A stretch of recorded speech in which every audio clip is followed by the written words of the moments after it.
무엇이 나를 행복하게 만드는가? 당신의 웃음은 어디에? 영화 굿바이 뉴욕 굿모닝 내 사랑의 주인공 미치 로빈스는 일더미에 파묻혀 살아가는 광고 세일즈맨이다. 어느 날 사는 게 지긋지긋해진 그는 평생 바라던 일을 저질러 보기로 작심한다. 친구 2명과 함께 서부의 목장으로 카우보이 체험을 떠나기로 한 것이다. 그러나 막상 떠날 시간이 다가오자 그는 과연 자신이 이 여행을 진정 원하는지 고민에 빠진다. 이렇게 잡다한 일상과 인생의 고초를 짊어지고 떠나는 것이라면 값진 여행은커녕 고생길만 될 텐데. 하지만 그의 아내는 망설이는 그에게 무조건 떠나라고 한다. 떠나야 해요. 잃어버린 당신의 웃음을 되찾기 위해서 꼭 떠나야 해요. 남편이 예전처럼 유머 감각을 되찾는 것이야말로 그 어떤 일보다 중요하다는 사실을 그녀는 알고 있었다. 결국 미치는 여행을 떠났고 그제야 비로소 아내의 말이 옳았다는 사실을 알게 된다. 그는 웃음의 가치가 어떤 것인지, 웃음 하나로 인생이 얼마나 달라지는지 새삼 깨닫게 된다. 물론 영화가 끝날 때까지 그의 생활은 하나도 달라진 것이 없다. 그러나 모든 것이 변해 있었다. 전과 똑같은 일을 하고 똑같은 가족과 식사를 하며 똑같은 문제와 씨름하지만 웃음을 되찾은 덕분에 그는 그 모든 일을 새로운 기쁨으로 대하게 된 것이다. 오늘날 우리 주변에는 아직 떠나지 못한 미치가 너무도 많다. 그들의 공통점은 웃음을 잃어버렸다는 것이다. 기쁨은 없고 고등학교 수학 시간처럼 지루하고 단조로운 날들만 되풀이되고 있다. 앞으로도 끝없이 반복될 것 같은 이 지루한 삶을 생각하면 맥이 빠지고 만다. 덫에 걸려 꼼짝할 수 없는 삶의 한가운데에 나만 덩그러니 홀로 던져진 기분이다.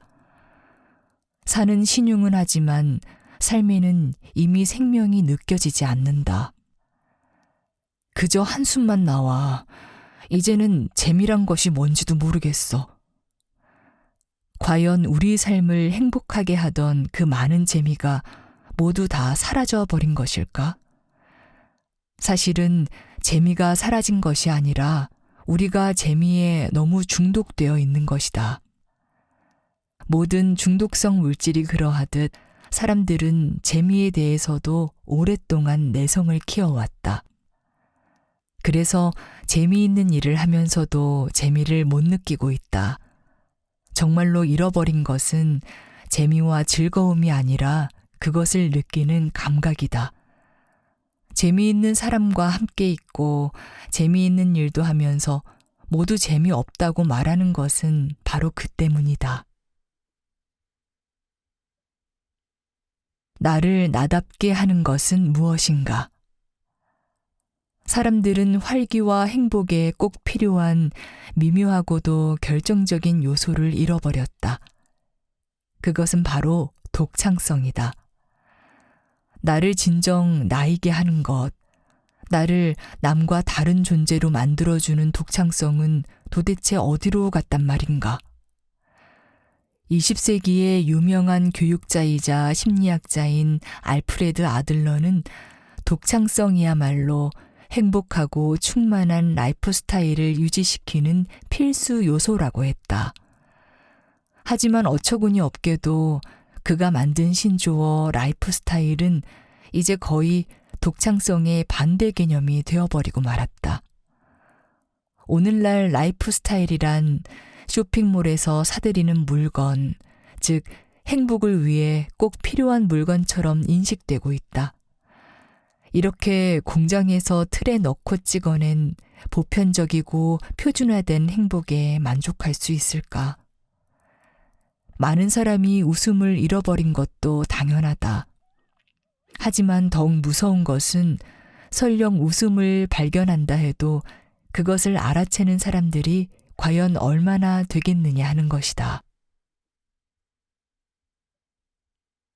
파리의 카페에서 개똥을 밟다.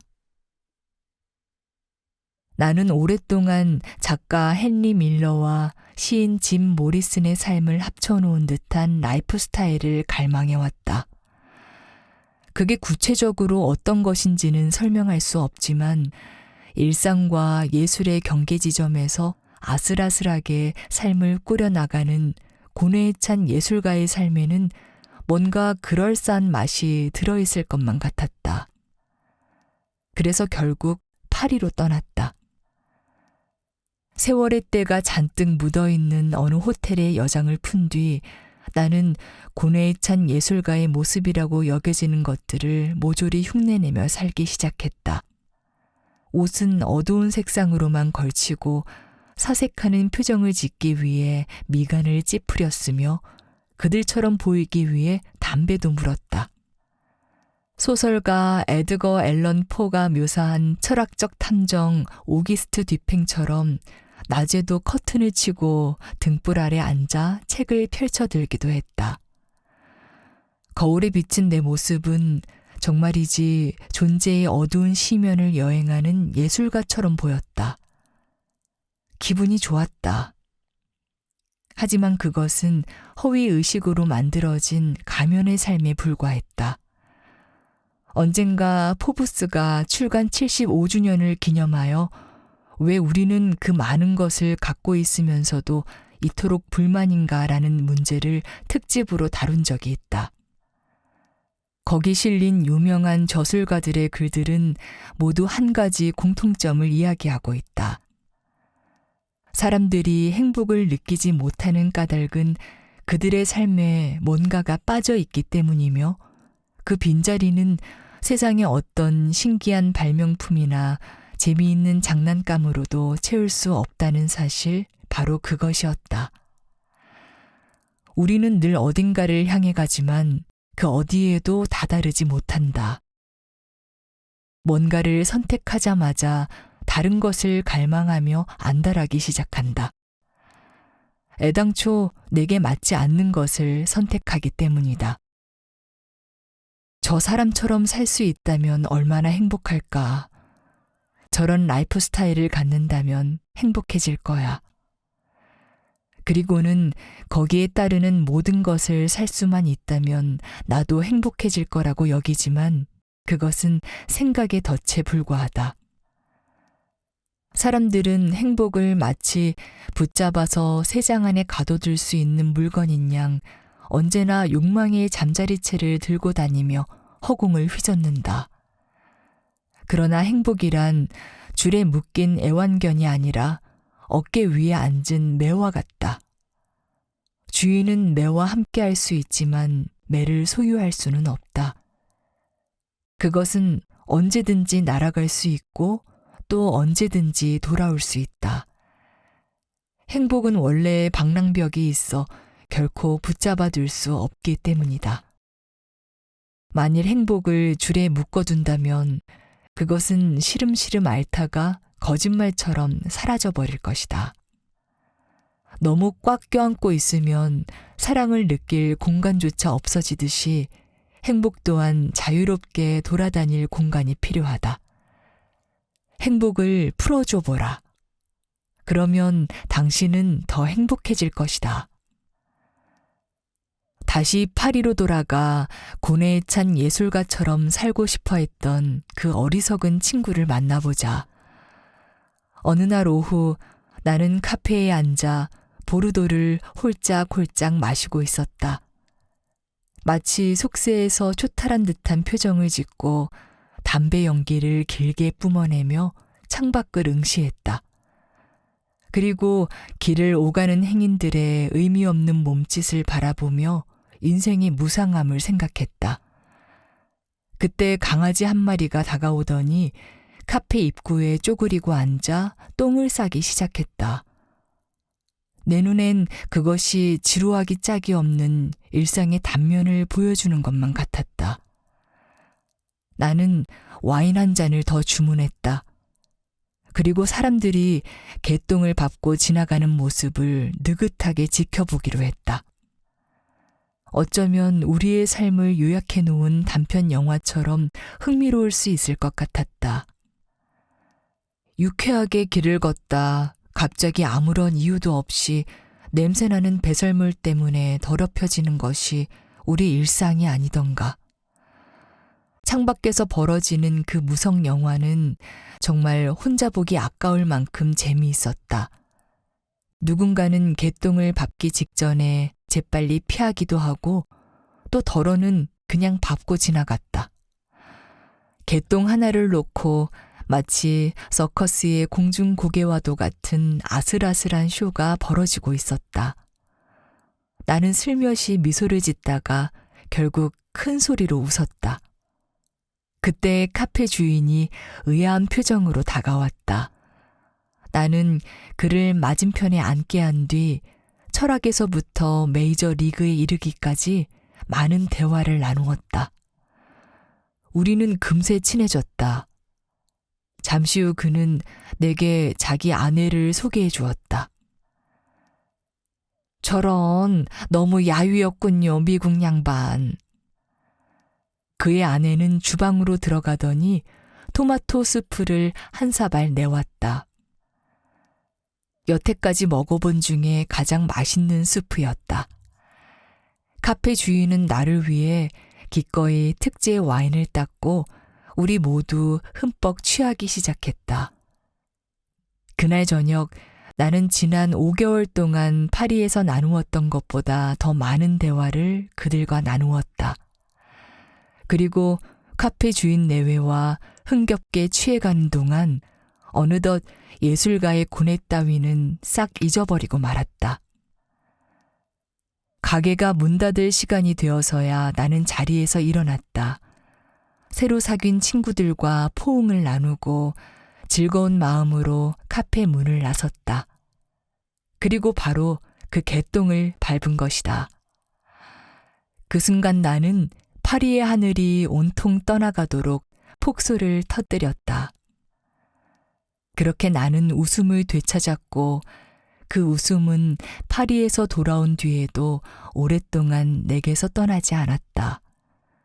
만일 길을 가다 개똥을 밟게 된다면 크게 웃어보라. 그리고 자신의 라이프 스타일이 과연 내게 맞는지 생각해보라. 어쩌면 개똥이란 자신에게 솔직해지라는 신호일지도 모른다. 피에로의 가면을 쓰면 웃을 수 있을까? 영화 007의 주인공 피어스 브로스넌이 멋진 정장을 입고 우아하게 보드카 마티니를 마시고 있다. 이 한 편의 광고가 전파를 타는 동안 TV 앞에 앉아있던 내 친구는 배우가 입은 양복을 이미 마음속으로 주문하고 있었다. 잠시 후 친구는 캔 맥주를 따려다 갑자기 근처 술집으로 달려가 이렇게 주문했다. 보드카 마티니, 젓지 말고 흔들어서. 아무렴 무슨 상관이랴.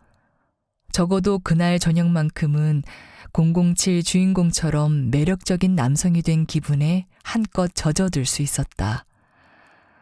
다음날 친구가 주문한 것은 럭셔리한 양복이 아니라 등산 장비들이었다. 출근할 때 펼쳐든 쇼핑 카탈로그에서 히말라야를 오르는 탐험가의 사진을 보고 한눈에 반한 것이다.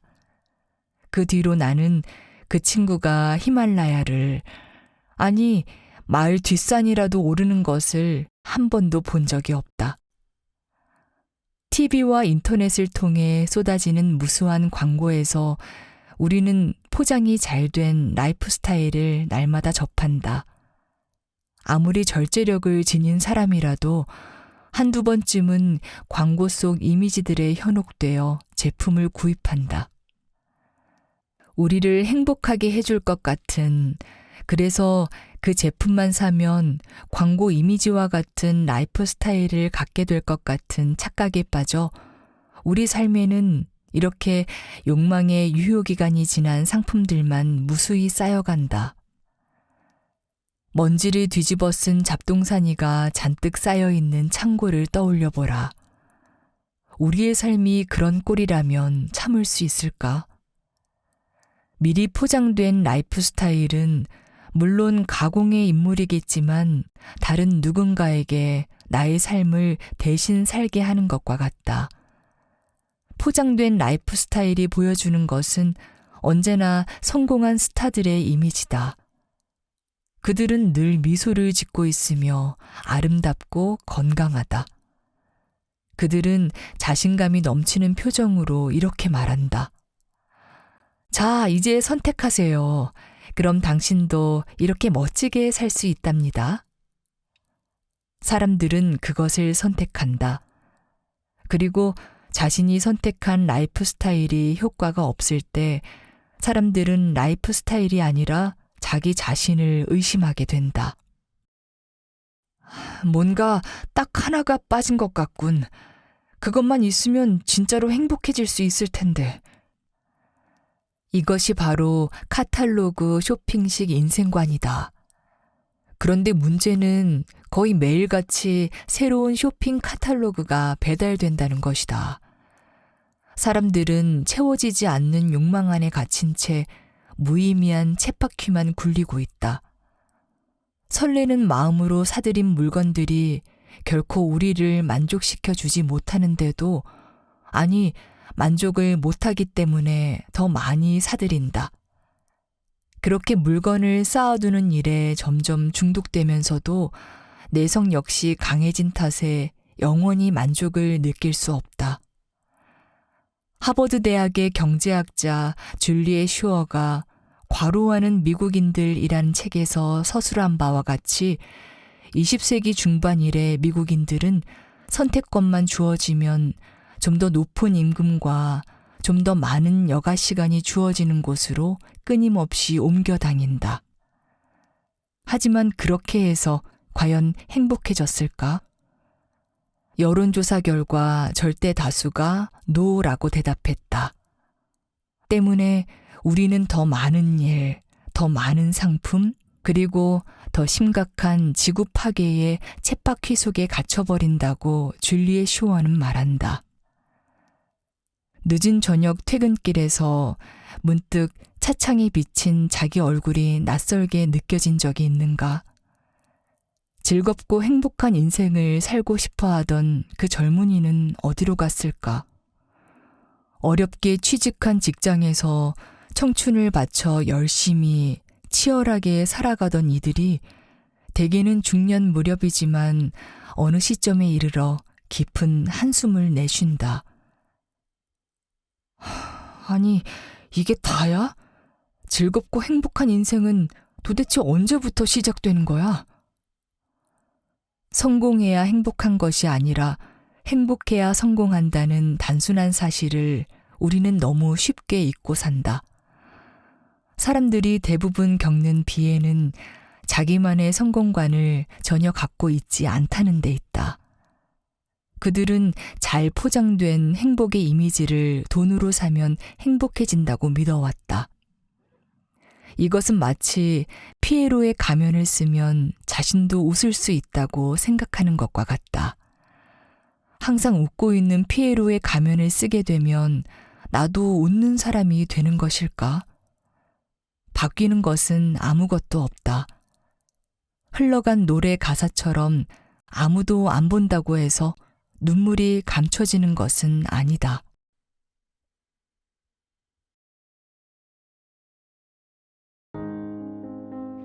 네가 갖지 못한 것을 갈구하느라 네가 가진 것마저 망치지 마라. 기억하라. 지금 가진 것도 한때는 네가 꿈꾸기만 하던 것임을. 에피쿠로스. 낡은 명언집에 맨 처음 수록한 구절이다. 쾌락주의가 그저 자기중심적인 젊은 애송이의 망상이 아니라 유서 깊은 철학 사조임을 깨닫자마자 나는 쾌락주의가 마음에 들었다. 하지만 그때도 나는 나 자신이 매사에 신중한 사람이라는 사실을 알았던 것 같다. 되도록 많은 즐거움을 누리고 싶었지만 도를 넘고 싶지는 않았다. 두려웠다. 에피쿠로스가 내 흥미를 끈 것도 이 때문이다. 에피쿠로스는 신중한 쾌락주의자였다. 최근 들어 에피쿠로스가 생각 많은 학생들에게 다시 주목받는 듯하다. 에피쿠로스 사상에는 뉴에이지를 떠올리게 하는 무언가가 있다. 사후 몇천 년이 지나 바티칸 도서관에서 발견한 에피쿠로스의 격언을 보면 자동차 뒷범퍼에 붙이는 천불교풍의 스티커 문구 느낌이 난다. 한마디로 에피쿠로스는 명언의 왕자였다. 앞쪽의 명언에서 에피쿠로스는 서로 연관된 두 가지 사실을 지적한다. 첫째, 갖지 못한 것을 갈구하는 것은 지금 갖고 있는 것의 가치를 깎거나 심지어 없애기까지 한다. 둘째, 갈구하던 뭔가를 실제로 얻었을 때 그 결과를 곰곰이 생각해 보면 전부 원점으로 돌아갈 뿐이다. 곧 또 다른 무언가를 갈구할 테니 말이다. 교훈은 이거다. 현재를 즐겨라. 즐길 수 있는 만큼. 행복한 삶을 살기 위한 에피쿠로스식 전략에서 빼놓을 수 없는 부분이 바로 결과를 심사숙고해보기이다. 현재 가진 것 이상을 원할 때뿐만 아니라 우리가 원하는 모든 것에 대해서 그 대가가 무엇인지 잘 생각해 봐야 한다는 뜻이다. 욕구에 충실해야 한다는 이유로 이웃집 아내와 잠자리를 함께 한다면 기분이 어떻겠는가? 죄책감에 시달리는 것은 물론이고 그 뒤에 복잡다단한 사태가 닥치더라도 여전히 해볼 만한 일일까? 원하는 것을 조심하라. 정말로 갖게 될지도 모르므로. 에피쿠로스의 사상은 이 오래된 금원에 날개를 달아준다. 행복한 삶을 영위하기 위해 욕구를 버리라는 이 고대 그리스 철학자의 충고는 오늘날 많은 이에게 강한 울림으로 다가온다. 언제나 더 많은 것, 더 많은 성취를 원하는 삶에서 단점을 보기 시작한 사람들에게 말이다. 가장 최근에 무엇을 원했든 일단 그걸 얻고 나면 또 원하는 게 생길 테고 결국 영원히 충족할 수 없는 욕망의 덫에 빠져버린다. 새로 산 마세라티가 멋지긴 하지만 이제는 옆좌석에 앉아줄 금발의 키 큰 왕자님이 필요해. 누구나 방심하면 이 덫에 빠진다. 우리가 완벽주의를 숭배하기 때문이다. 보통 우리는 완벽주의가 고결한 인성을 상징한다고 생각하며 아이들에게도 완벽주의자가 되라고 한다. 완벽주의의 결과로 우리는 자신과 자신이 만드는 것 모두를 계속 발전시키는 법을 찾아 헤맨다. 예전에 유명 화가 한 명이 내게 이렇게 말한 적이 있다. 화랑에서 자신의 그림을 볼 때마다 거기서 부족하고 아쉬운 부분만 찾게 된다고. 에피쿠로스의 말이 맞다. 완벽주의란 온전한 성취감을 절대로 느끼지 못하게 하는 완벽한 방법이다. 그렇다면 에피쿠로스는 어떤 욕망도 갖지 않는 게 이상적인 삶이라고 주장하는 걸까? 지금 가진 것, 지금 하고 있는 일에 그저 만족하란 말인가? 성욕부터 미트로프가 먹고 싶다는 생각까지 모든 갈망을 싹부터 잘라버리라고? 그렇게 해야만 가장 행복한 삶에 도달할 수 있다고? 그렇다. 에피쿠로스는 분명히 그렇게 믿었으며 이를 말로 하는 데만 그치지 않고 철저하게 실행에 옮긴 흔치 않은 철학자였다. 섹스는 권태나 질투 같은 행복하지 않은 감정으로 이어질 수밖에 없다는 이유로 금욕 생활을 했다. 부처가 하루에 곡식 한 톨로 버티던 것보다는 잘 먹었지만 빵과 물만으로 만족하고 살았으며 정말 참을 수 없을 땐 렌틸콩을 곁들여 특별식을 즐겼다. 다른 여러 철학자와 마찬가지로 에피쿠로스도 주장에 이런저런 복잡 미묘한 단서를 달지 않고 완벽한 흑백 논리를 따른 극단주의자였다. 하지만 많은 철학자와 다르게 자신의 철학을 그야말로 평생 실천했다. 우리 집캐 스누커즈는 타고난 쾌락주의자다. 그럴 수밖에 없는 게 삶을 멀리 보지 않기 때문이다. 퇴비 더미에서 맛있지만 살짝 썩은 고등어 조각을 찾아 주저하지 않고 먹는다. 몇 시간 뒤면 분명히 배탈로 고생할 텐데도 스누커즈한테 나중이란 뭘까? 녀석은 순수하게 매 순간을 즐기며 미래의 결과 따위는 분석하지 않는다. 이 가련한 녀석은 선택지를 놓고 손익계산을 하는 건 고사하고 선택지 하나하나에 가치를 매기는 방법조차 모른다. 우리 인간은 그보다는 미래에 훨씬 잘 대비하고 있는 것이다. 잠깐, 정말 그럴까? 현대 심리학자들은 인간이 만족스러운 결과를 예측할 수 있다는 견해에 심각한 의문을 던진다.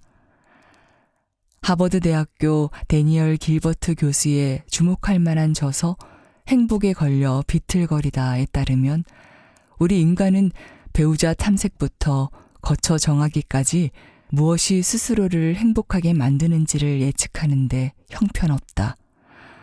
대부분의 경우 아무리 심사숙고해서 결정한다 해도 실제로 행복에 이를 확률은 동전 던지기로 정하는 것과 다르지 않다.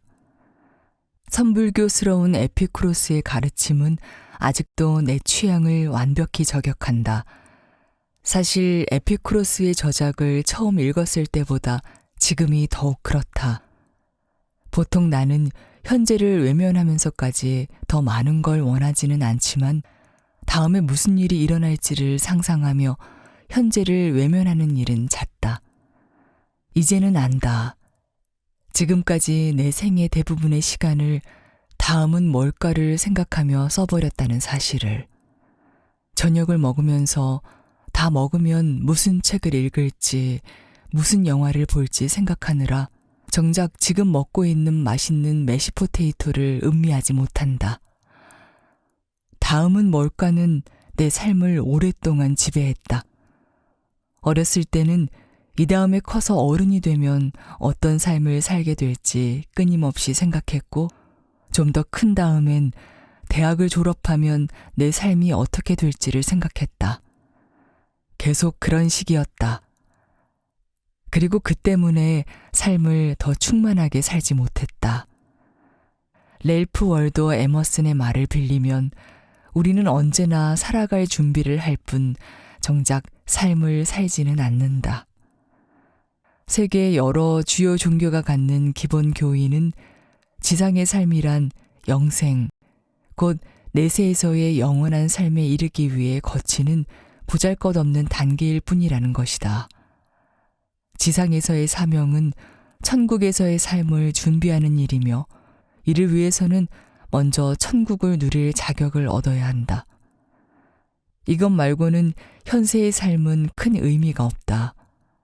따라서 지상에서의 삶은 다음은 뭘까의 연속일 수밖에 없다. 매 순간 초점을 내세에 맞추기 때문이다. 오늘날 기독교 전도자들은 설교 중에 이 점을 반복해서 강조한다. 릭 워런 목사는 이렇게 말한다. 지상의 삶은 진짜 공연 전에 하는 리허설 같은 것입니다. 죽음 건너의 영생에서 여러분이 보낼 시간은 지금의 삶과는 비교도 할 수 없이 깁니다. 현세는 준비 단계이자 예비 학교이며 영생이라는 본선으로 가기 위한 예선일 뿐입니다. 본 게임 전의 연습이며 경주가 시작되기 전에 하는 워밍업입니다. 지금의 삶은 바로 다음의 삶을 위한 준비입니다.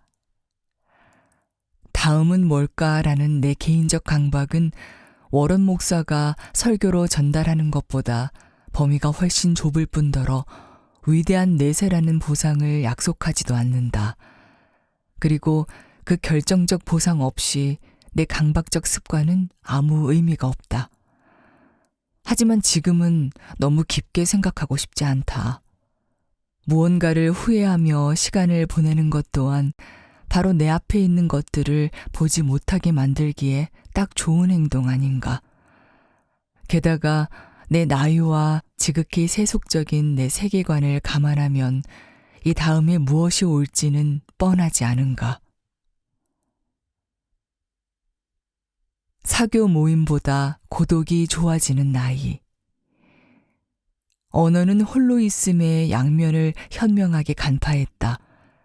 그 아픔을 표현하기 위해 외로움이라는 말을 만들었으며 그 찬란함을 표현하기 위해 고독이라는 말을 만들었다.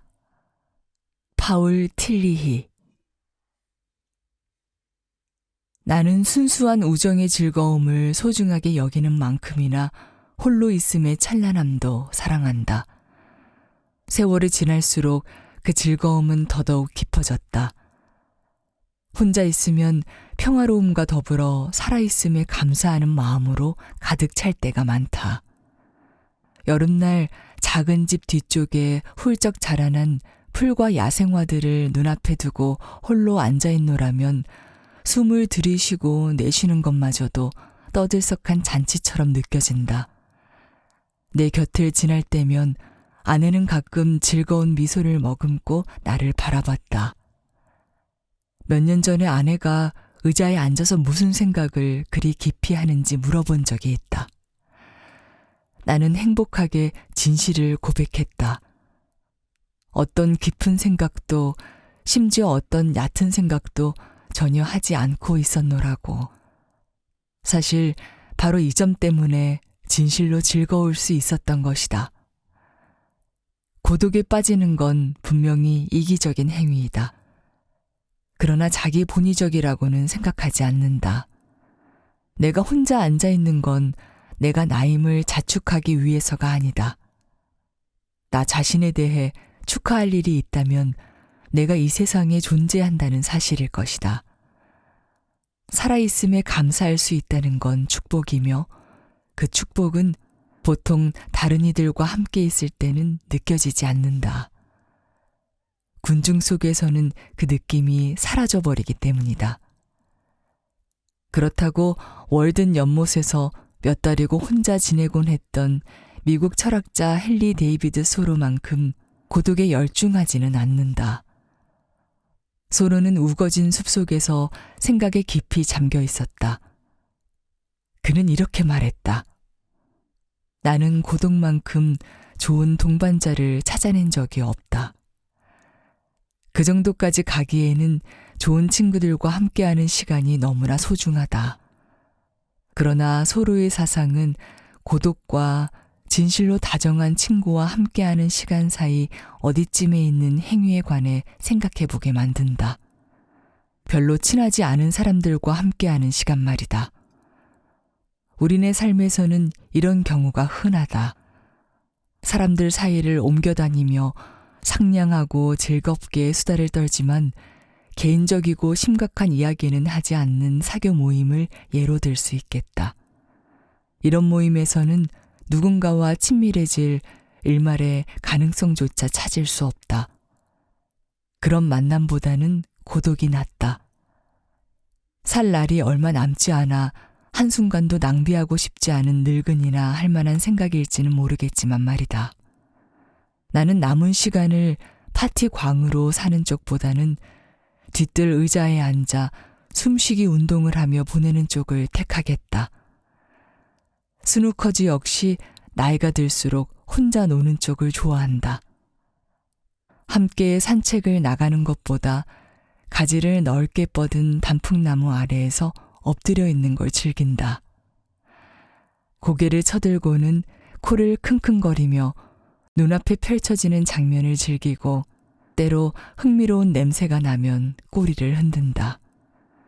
이 모든 이야기가 스누커즈와 내가 나이를 먹으면서 세상으로부터 뒷걸음질 치고 있다는 뜻일까?